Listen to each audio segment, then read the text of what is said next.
జిల్లా మోపిదేవిలో మంత్రి సవిత పర్యటించారు.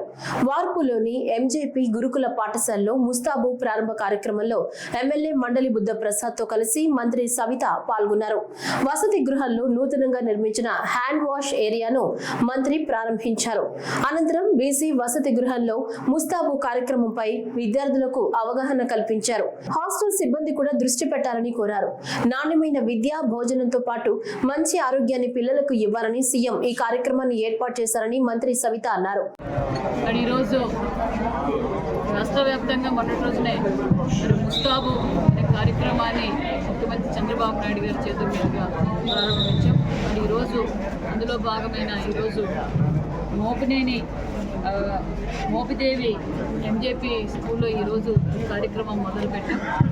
బీసీ వెల్ఫేర్ తరఫున మరి దానికి శాసనసభ్యులు బుద్ధ ప్రసాద్ గారు, అదేవిధంగా మరి డిపార్ట్మెంట్ వారు, మరి అదేవిధంగా జిల్లా అధ్యక్షులు గారు, మరి శాలివాహన చైర్మన్ అందరం వచ్చి ఈరోజు పిల్లలతో ఈ కార్యక్రమం గురించి చర్చించాం. మరి శుభ్రత ఎంత అవసరం అనే విషయాన్ని పిల్లలందరికీ తెలియజేస్తూ మరి ఖచ్చితంగా ముస్తాబు కార్యక్రమం గురించి పిల్లలందరికీ ఎక్స్ప్లెయిన్ చేస్తూ మరి దానికి కావాల్సిన వస్తువులు కూడా ఒక్కొక్క వాష్ బేషన్స్, మిర్రరు, మరి బువ్వెన, నెయిల్ కట్టరు, మరి హ్యాండ్ వాష్ కూడా అన్ని ఏర్పాటు చేయడం కూడా జరిగింది.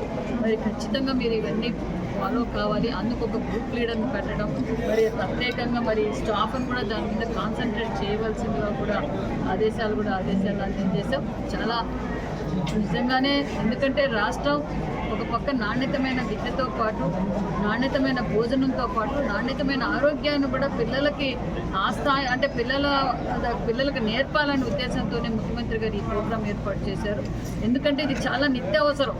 ఆరోగ్యంగా ఉండాలి అనుకుంటే పరిశుభ్రత అవసరం అన్న విషయాన్ని కూడా విద్యార్థులందరూ చేస్తూ రాష్ట్ర వ్యాప్తంగా సుమారుగా 70 లక్షల మంది విద్యార్థులు, గవర్నమెంట్ స్కూల్స్లో 42 లక్షల మంది విద్యార్థులు కూడా ఉన్నారు. దానికి కావాల్సిన సదుపాయాలన్నీ కూడా ఏర్పాటు చేశాం. మరి అదేవిధంగా టీచర్స్తోనూ పిల్లలతోనూ కూడా ఇంటరాక్ట్ అయ్యాం.